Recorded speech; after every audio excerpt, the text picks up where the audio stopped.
diawali oleh sebuah rekaman video dari sepasang kekasih yang bernama Sarah dan Jackson. Mereka yang berada di sebuah warung kopi, tentunya milik siapa lagi ya, pasti udah tahulah ya. Mereka sangat senang saat melihat kembali rekaman liburan sebelumnya. Tapi rupanya kebersamaan mereka di malam itu adalah kesempatan terakhir, karena besoknya Sarah akan pergi ke London untuk bekerja. Terlihat Jackson merasa sedih dengan rencana kekasihnya itu. Lalu Jackson berniat untuk mengantarnya ke bandara, tapi Sarah yang sangat benci perpisahan tak ingin Jackson berada di sana. Jackson pun berusaha menyadarkan Sarah karena sebenarnya mereka bisa bahagia di Mauritius yang sudah memiliki segalanya itu. Tapi rupanya Sarah terbilang sosok wanita karir yang menginginkan kesuksesan dalam hidupnya. Seperti biasa, klasik. Karena Jackson masih ingin ngobrol, ia mengajak pacarnya itu minum sari temulawak sekali lagi. Sarah yang mengerti kesedihan Jackson pun menyetujuinya. Akan tetapi, saat Jackson sedang memesan minuman, Sarah yang tak menginginkan perpisahan akhirnya pergi tanpa pamit. Dan di saat Jackson kembali, Sarah sudah menghilang. Keadaan itu pun jelas membuat Jackson patah hati. Apalagi Sarah meninggalkan uang untuk minuman tersebut. Seakan-akan Jackson gak kuat bayar minuman. Bangke sekali kan? Setahun kemudian, Sin berada di London. Terlihat Sarah yang sedang OTW akan menghadiri hajatan kawin temannya yang bernama Pascal di kampung halamannya. Pascal pun meminta Sarah menjadi pendamping di acara kawinannya. Terlihat Sarah begitu senang dengan permintaan sahabatnya itu.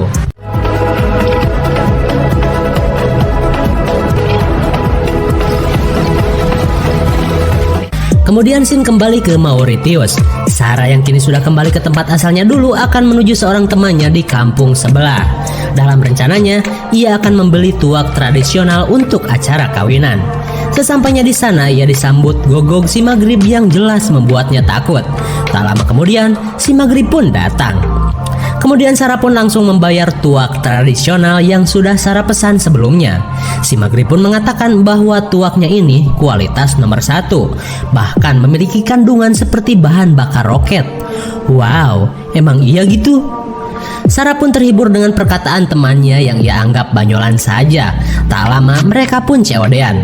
Sarah langsung gas menuju Pascal. Sesampainya di sana, mereka membicarakan pernikahan Pascal yang berada di suatu tempat dan harus ditempuh dengan kapal selama beberapa jam. Ketika mereka sedang ngobrol, Sarah tiba-tiba melihat Jackson sang mantan berada di sana. Lalu, bukannya Sarah kangen atau gimana, tapi Sarah malah berusaha bersembunyi agar Jackson tidak melihatnya. Lalu, Sarah terlihat kepo dengan seorang wanita yang bersama Jackson.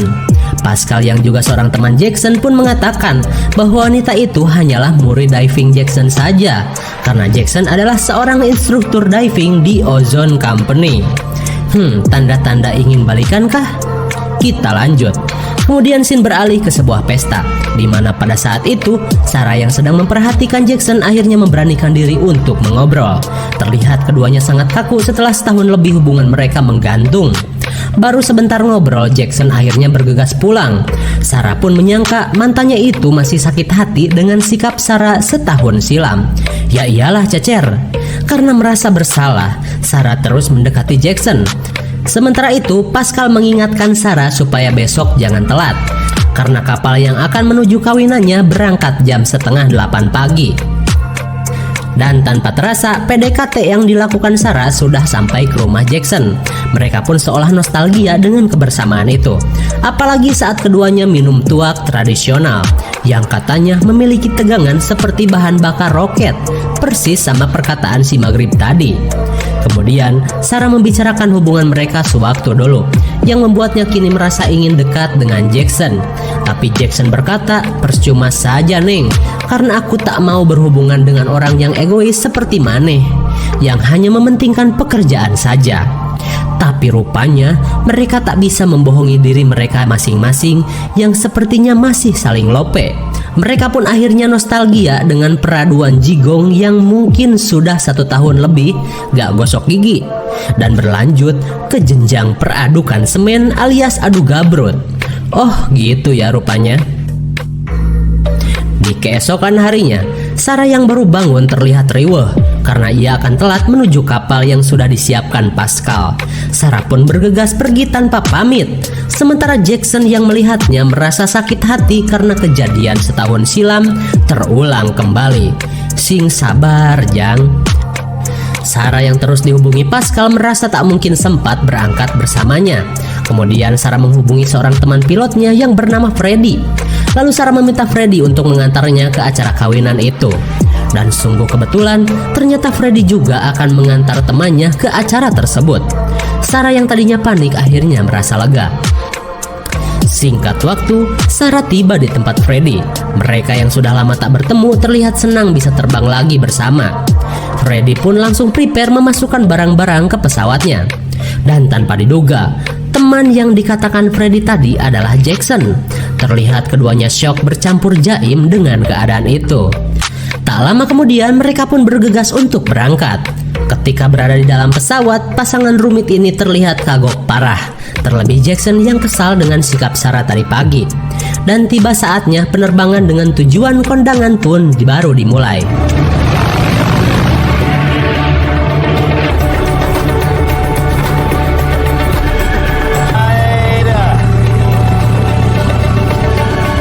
Ketika sudah mengudara, Freddy mengajak Sarah untuk bernostalgia mengendalikan pesawat.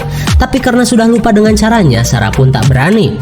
Kemudian Freddy menyuruh Sarah untuk duduk di depan untuk tutorial singkat darinya. Lalu Freddy menunjukkan altimeter kepada Sarah, di mana menurut Freddy mereka harus berada di ketinggian 20.000 kaki. Karena jika lebih, mereka akan mengalami pusing bahkan pingsan. Kemudian Freddy terlihat ngegibrig seperti sedang sakit. Lalu pria tua itu meminum obat yang sudah biasa ia konsumsi. Saking sudah biasanya, obat itu dimakan Freddy dan bukan diminum. Karena Sarah sudah pegang kemudi, Freddy melanjutkan tutorialnya, di mana ia mengatakan Sarah harus menjaga horizon line tetap stabil dan di posisi datar. Tapi karena Sarah merasa takut, ia malah menghidupkan autopilot. Lalu tiba-tiba Freddy kembali batuk-batuk. Tapi kali ini ia terlihat ripuh dengan penyakit jantungnya yang kumat. Sarah pun berusaha memberikannya obat dan meminta Jackson untuk membawakannya air. Akan tetapi, karena Freddy pingsan, pesawat jadi terjun bebas.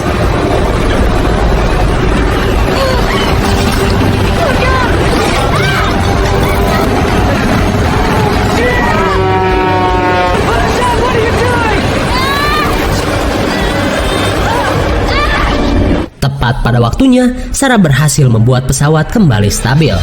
Kemudian Jackson memeriksa kondisi Freddy yang masih pingsan.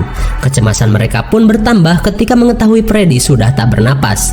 Dan ternyata Freddy sudah tewas oleh penyakit yang sudah lama ia derita. Terlihat mereka pun merasa kehilangan dengan kematian temannya itu.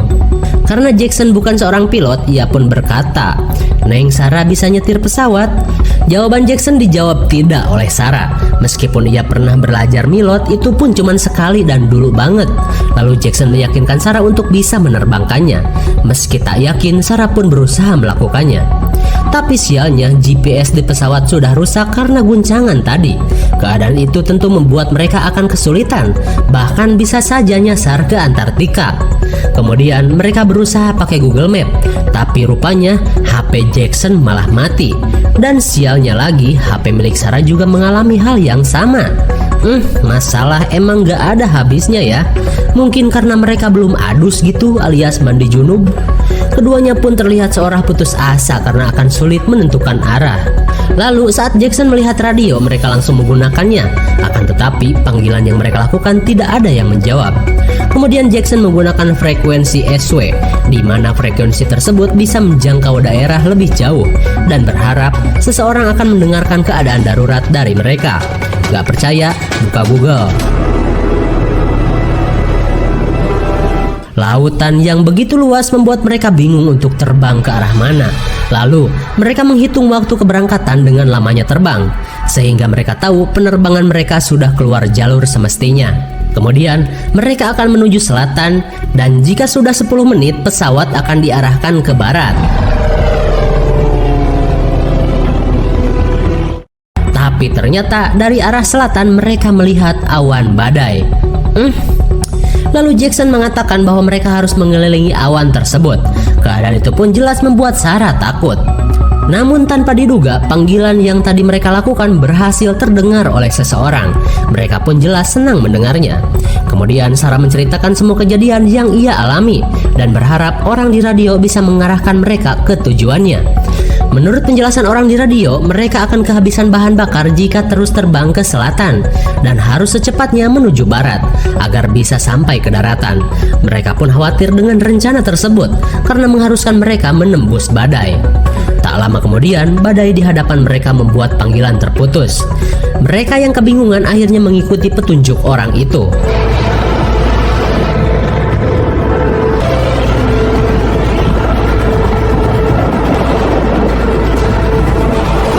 Saat berada dalam badai, kilatan petir yang banyak jelas membuat mereka takut. Kemudian Jackson menyuruh Sarah duduk di kursi pilot karena Jackson menganggap Sarah mampu melewati kekacauan ini. Karena keadaan yang semakin riuh, Sarah akhirnya menambah ketinggian. Terlihat Jackson cemas dengan cara Sarah tersebut.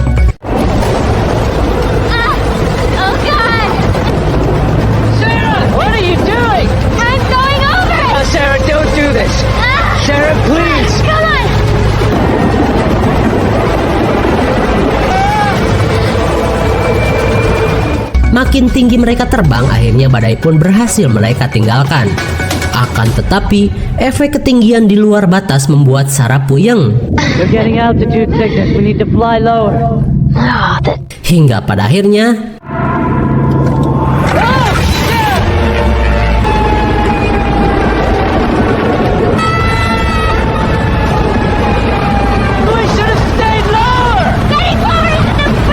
untungnya pesawat yang sempat oleng bisa mereka kendalikan lagi. Tapi dari kekacauan tersebut, kompas yang mereka gunakan mengalami kerusakan. Mereka pun kebingungan arah barat berada di mana. Ayah we. Tapi Jackson tak kehabisan akal. Ia menggunakan cara sederhana untuk membuat kompas. Dan caranya berhasil.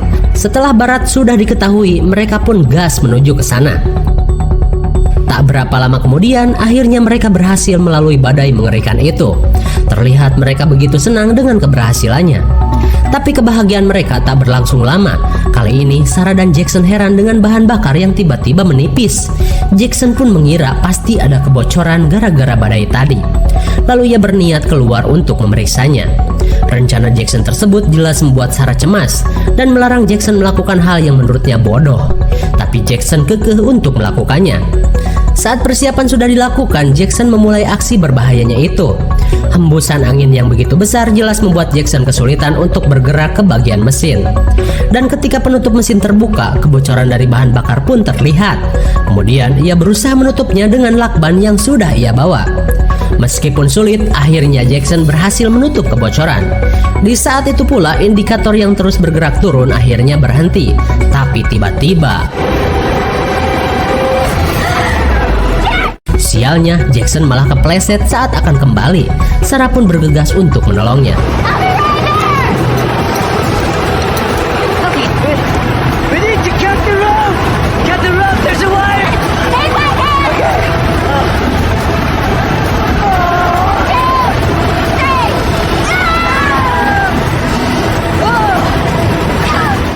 Akhirnya, Jackson berhasil diselamatkan Sarah, meskipun dengan luka patah tulang di tangan Jackson.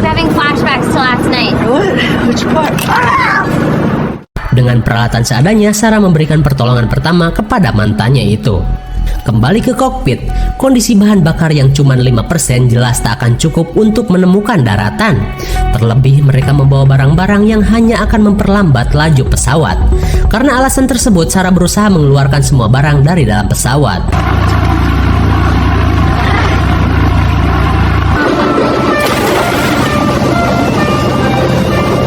Ketika semua barang sudah dibuang, Sarah dan Jackson pun saling tatap. Mereka menganggap jasad Freddy juga beban yang harus dikurangi di pesawat. Dengan berat hati, Sarah akhirnya membuang jasad temannya itu.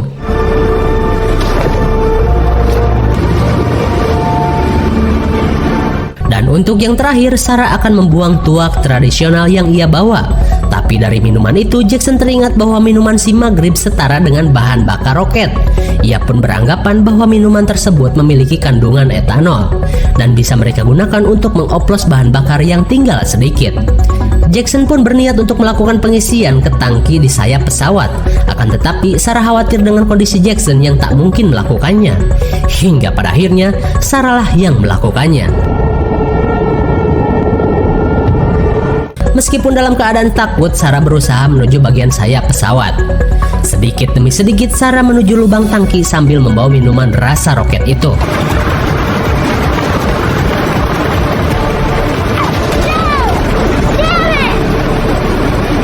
Hembusan angin yang begitu besar membuat Sarah kesulitan, tapi perjuangan Sarah tak sampai di situ, di mana ia berhasil memasukkan beberapa botol ke dalam tangki. Di saat itu pula Jackson melihat sebuah daratan kecil di bawah mereka. Ketika usaha mereka tinggal sedikit lagi, tiba-tiba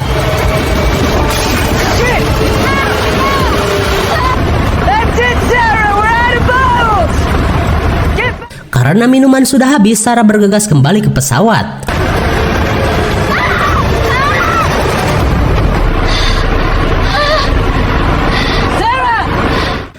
Akhirnya Sarah kembali ke pesawat dengan selamat. Terlihat ia begitu syok dengan aksi yang bisa saja membuatnya mati. Kemudian Jackson menceritakan penemuan pulau yang tadi ia lihat. Karena bahan bakar yang tak banyak, Jackson mengajak Sarah melakukan pendaratan di pulau itu. Daripada terus terbang dengan daratan yang belum tentu mereka temukan.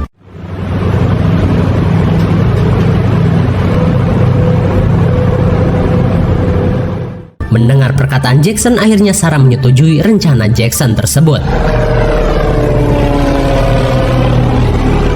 Singkat cerita, setelah beberapa menit mereka lewati, keberadaan pulau belum juga terlihat. Mereka pun heran dengan keadaan itu. Parahnya lagi, bahan bakar pesawat kini sudah habis. Dan kini mereka cuma melayang dengan mesin yang sudah mati. Saat Jackson dan Sarah kehilangan harapan, mereka pun teringat masa lalu ketika masih pacaran dan saling meminta maaf atas keegoisannya masing-masing. Terlebih Sarah yang selalu mengejar karir hingga ia lupa dengan sosok Jackson yang terus mencintainya. Hingga pada akhirnya kini Sarah tak ingin lagi jauh-jauh dari kekasihnya itu. Apa harus kena musibah dulu baru sadar? Tak lama kemudian, pulau yang mereka cari akhirnya terlihat. Mereka pun senang saat mengetahuinya. Kemudian mereka berusaha mengarahkan pesawat yang hanya melayang itu. It's gonna be okay. Just let us glide in. Karena pesawat tak lagi memiliki tenaga, Sarah kesulitan untuk mengarahkannya. Lalu tiba-tiba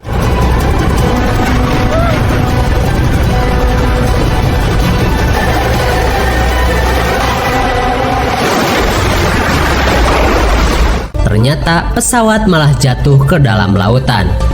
Ketika air mulai masuk, mereka bergegas keluar pesawat. Tapi saat Sarah berhasil, ia tidak melihat Jackson. Akhirnya Sarah kembali ke bawah untuk memeriksanya. Dan ternyata Jackson berada di sayap pesawat dalam keadaan pingsan. Kemudian Sarah berusaha menyelamatkannya dengan pelampung canggih. Lalu Sarah membawa Jackson ke daratan dan langsung memberikan pertolongan pertama. Hingga pada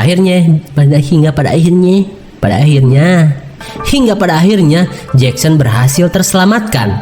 Kedua pasangan ini pun akhirnya selamat dan berada di pulau kecil itu.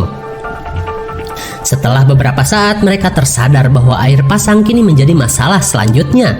Dan sebenarnya daratan yang mereka temukan hanyalah gundukan pasir dan bukan sebuah pulau. Sarah pun menganggap bahwa hidupnya akan berakhir pada saat itu. Setelah daratan sudah benar-benar menghilang, mereka pun mengambang pasrah. Terlihat Sarah begitu putus asa dengan kenyataan tersebut. Apalagi ketika di bawah mereka terlihat ikan cupang ganas. Namun untung saja,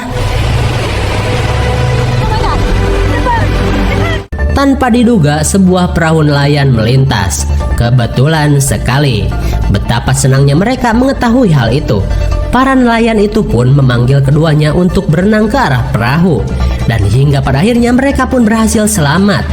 Dan ketika berada di perahu, mereka pun berjanji untuk tak akan ada lagi kata perpisahan yang selama ini Sarah benci.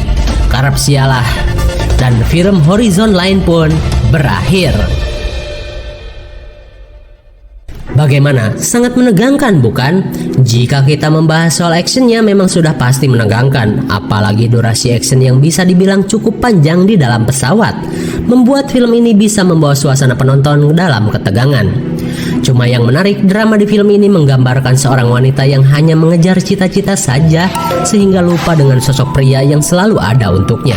Dan ketika sebuah masalah kembali ia lalui bersama pacarnya, wanita yang bernama Sarah ini pun tersadar. Ah, udah biasa tipe-tipe cewek kayak gitu mah. IMDb untuk film ini adalah 4,7 dan menurut Saka yang cocok diberi nilai 5,5. Karena film bercerita ringan seperti ini sangat mudah untuk dipahami, apalagi dipenuhi aksi-aksi menegangkan sejak pertengahan film sampai akhir. Sehingga film ini benar-benar sukses menyajikan aksi petualangan trailernya. Mungkin segini saja review dan pembahasan film Horizon Line 2020. Jangan lupa like, share, dan subscribe supaya kalian tidak ketinggalan jika ada video baru dari Sakayang. Thanks for watching and see you on next video. Bye-bye.